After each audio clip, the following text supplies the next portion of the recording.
Hello, I'm Vika Miller with the Thriving Life Institute, and today I'd like to talk about boundaries.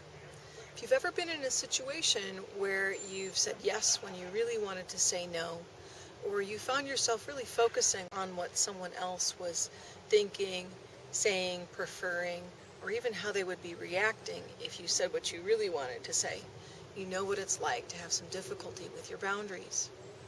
First, what I'd like to do is to define what boundaries are. I define boundaries as the conditions that we create and the limits we set in order to support our well-being or thriving.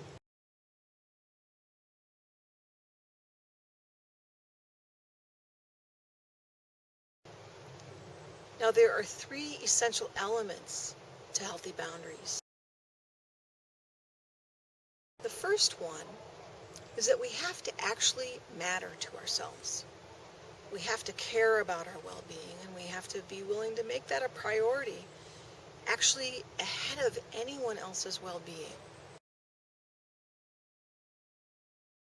The reason that this is so important, even when we have children, is that if we get depleted, we're not able to be supportive of other people in the way that we would like. And in fact, we become more reactive, more easily frustrated, and those sorts of things. And so if we want to be in our relationships in the way that we're really committed to, we have to be able to sustain and support ourselves.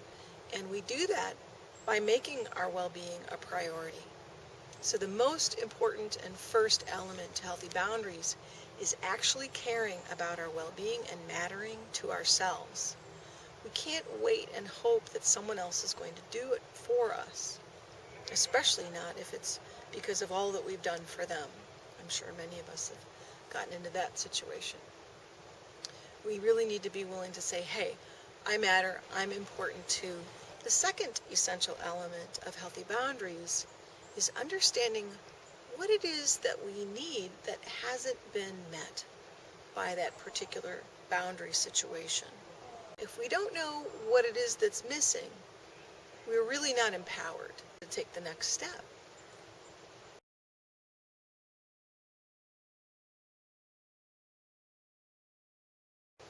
This is one of the places where nonviolent communication is enormously helpful, helping us learn this vocabulary of our inner well-being and understanding the needs that contribute to it.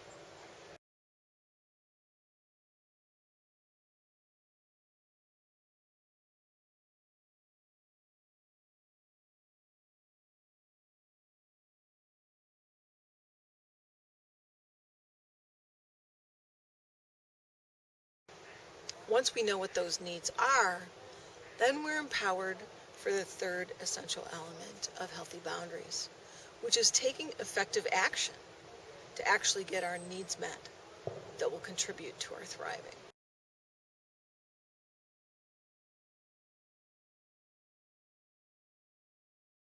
Until we get to a place where we have a capacity to choose an action that actually meets our need, we haven't effectively set a boundary yet. So we all go through a process of learning what works and what doesn't work, and testing how we feel to determine whether it was effective or not. We're going to feel a sense of relaxation or a fulfillment when we actually get a need met.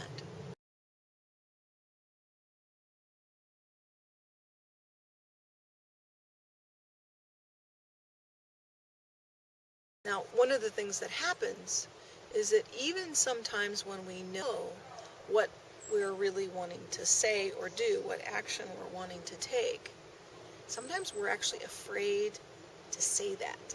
We're afraid to take that action.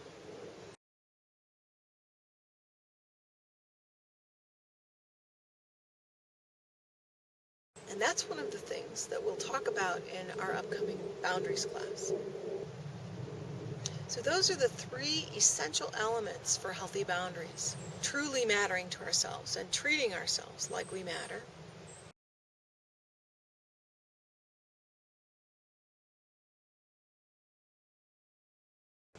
Identifying the need that isn't being met.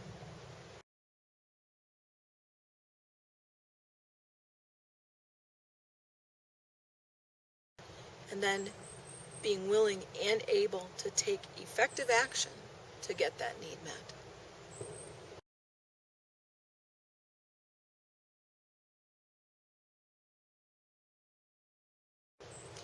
In my Healthy Boundaries class, we explore all of these areas and several others that are required to negotiate this landscape of setting and maintaining boundaries with other people.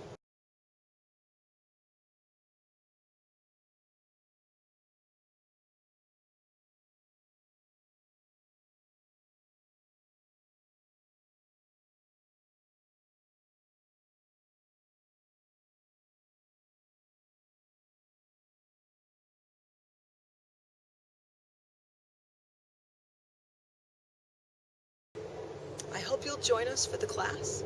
And in the meantime, if you found this video helpful, please comment on it to lock in the learning.